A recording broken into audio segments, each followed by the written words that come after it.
Hi, my name is Jakub Szymarzek and I'm a program manager in the SQL engineering team at Microsoft.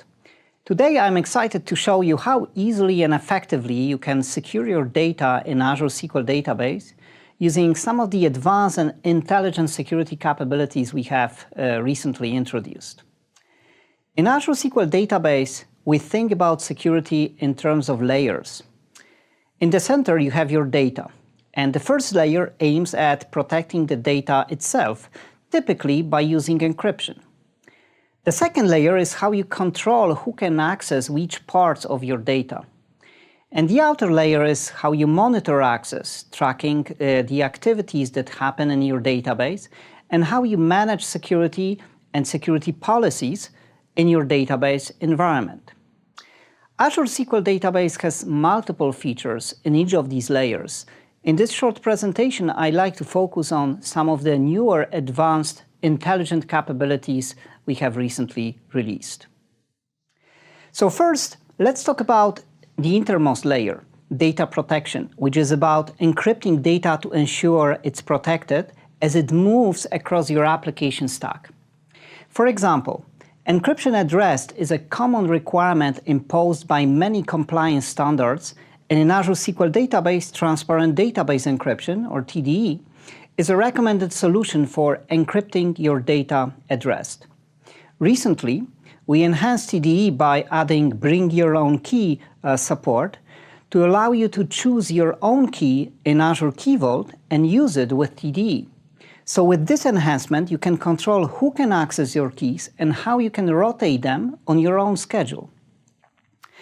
Another encryption feature I want to call out is Always Encrypted.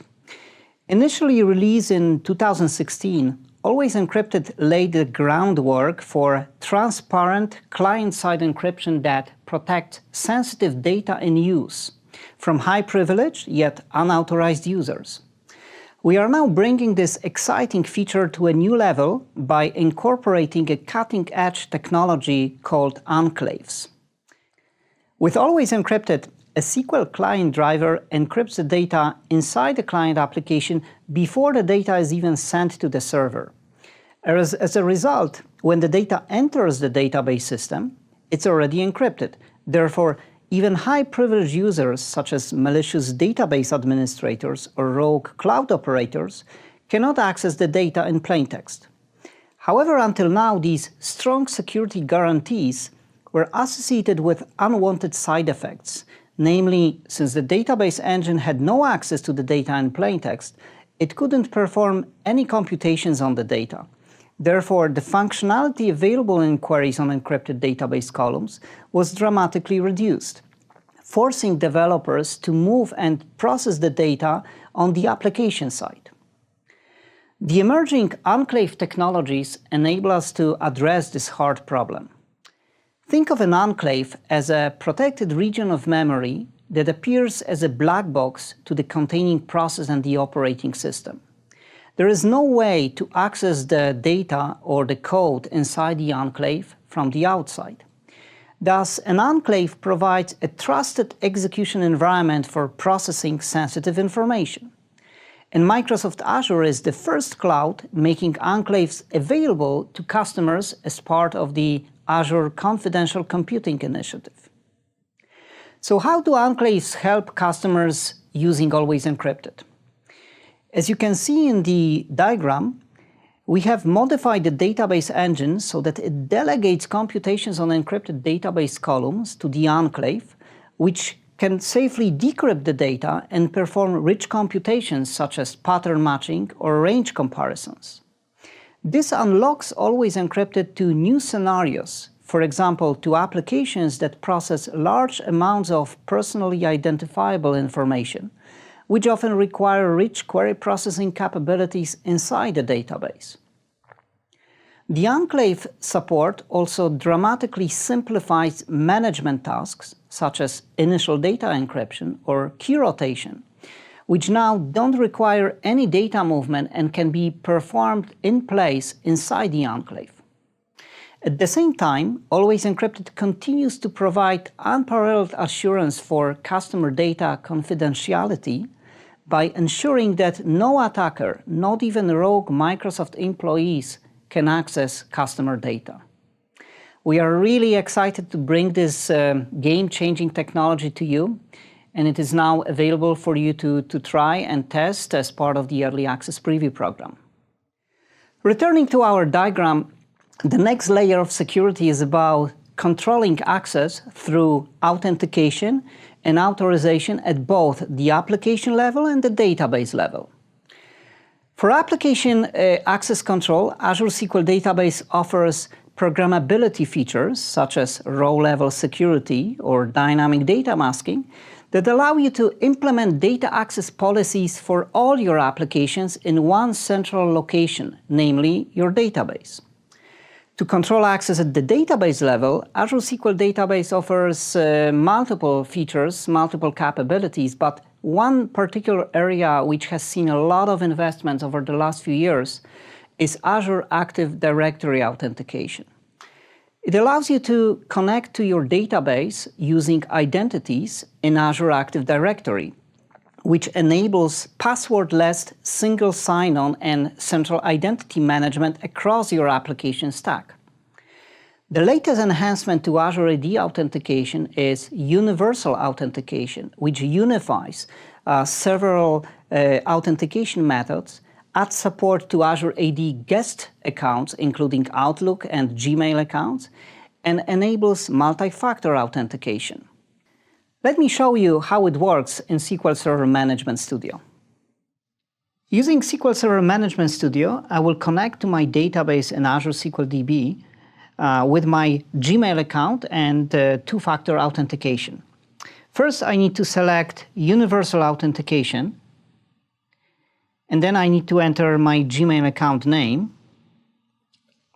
I also need to provide the name of my Azure Active Directory tenant, which my Gmail account is associated with as a guest user. Once I click Connect, I'll be prompted to provide a password for my Gmail account. Now, since multi-factor authentication is enforced for my Azure AD directory, I have to go through the multi-factor authentication process. So I have just received an access code on my cell phone, which I will need to enter in order to complete authentication. Okay, and now I have successfully connected to my database in Azure SQL DB using my Gmail account and two-factor authentication. The outer layer of security is about activity monitoring and managing security in your database environment. These tasks are inherently difficult, and they usually require a lot of effort, expertise, and experience. But in Azure SQL Database, security monitoring and management becomes easy with intelligent database features that are designed to be used by non-security experts. One example of such an intelligent technology is threat detection, which analyzes your database audit logs on the fly and automatically detects and raises alerts on potential attacks, such as SQL injection or brute force attacks. These alerts are surfaced in dashboards and reports in central tools like Azure Security Center or Microsoft Operations Management Suite. Our newest intelligent security technology is vulnerability assessment, which currently is in preview. VA scans and validates the configuration of your databases against a set of rules based on the best practice and requirements from multiple regulatory bodies. Let me show you how easy it is to use vulnerability assessment and threat detection. What I'm sharing here is Azure Portal, and in the portal I have already opened the vulnerability assessment blade for my database. And what you are looking at here are the results of the recent vulnerability assessment scan, which includes the high-level information, such as the number of security checks that have passed successfully, the number of failing checks, as well as the overall risk summary for my database. In the lower part of this window, we can view the list of all security rules, all security checks that have passed successfully, and the list of failing checks. If we double-click of any of these failing checks, let's pick this one as an example, we can see the detailed information about the risk that is associated with this failing rule, as well as the actionable mitigation steps that we can take to mitigate the issue. In this particular case, this rule, this check is encouraging me to enable threat detection in my database, and it's failing because threat detection is not enabled, and the configuration baseline for my database requires that threat detection is enabled. So here we can quickly mitigate this problem by following the remediation guidelines here, which include this link. This link brings us to another page, another part of the portal, where in the single click of a button we can enable threat detection to ensure that on subsequent scans this issue is not flagged by vulnerability assessment. Now, once you enable threat detection, you will start receiving notifications about potential security attacks. And you can view these alerts in the other part of the portal. So let me show you that. Okay. So here we are looking at a few security alerts that threat detection raised before for my sample database. Let's look at the details of one of these alerts.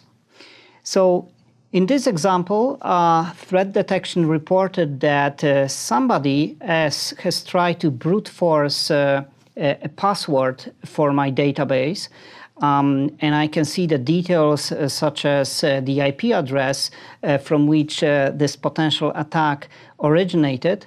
And also I'm provided with recommendations on how I can mitigate this issue. So as you can see, vulnerability assessment and threat detection are very easy to use. You do not have to be a security expert to detect and mitigate security vulnerabilities or potential security attacks. Let's go back to our security layers for the last time. In this short presentation, I've given you a quick overview of the latest innovations in the security space in Azure SQL Database, including technologies for data encryption, access control, and security monitoring and management. The SQL team continues to work really hard to ensure that you can easily and effectively secure your data in Azure SQL Database at a time when data protection is more important than ever. Here are a few additional resources you can go and check, including the SQL Server security blog and our documentations in public documentation site. You can go there and learn more information about these and many other features in the security space. Thanks a lot for watching.